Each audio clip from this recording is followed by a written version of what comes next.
नमस्कार।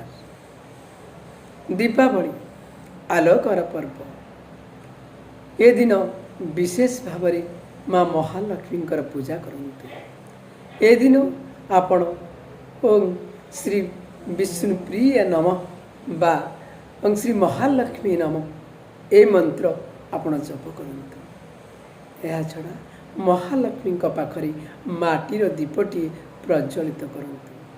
घर प्रत्येक द्वार दुई पटे दुईटी लेखाएं दीप प्रज्वलित करते। रात्रि सारा मध्य दीप अखंड दीप प्रज्वलित करते। घर को लुण किणी आणतु एवं माँ महालक्ष्मी को आपण नूतन वस्त्र अर्पण करंतु। माँ महालक्ष्मी को पद्म पुष्प बा धला पुष्प अर्पण मध्य करि परिबे। माँ महालक्ष्मी को पूजा आपण विधि विधान सहित ए मंत्र सहित करंतु।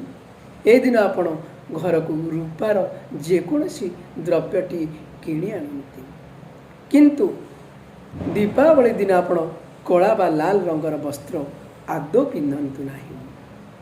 दीपावली घरर मुख्य को बा वृद्ध को आपण तांकर सम्मानार्थे किछि वस्त्र नूतन वस्त्र अर्पण करंतु। घरे राग रुष हिंसा कलह ए सब करंतु नाही।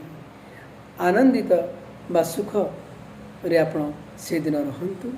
राति सारा आपण अखंड दीप प्रज्वलित करंतु। असहाय दुखी दरिद्री लोक माननकु वस्त्र किछि द्रव्य आपण खाद्य वस्त्र दान करिपारिबे।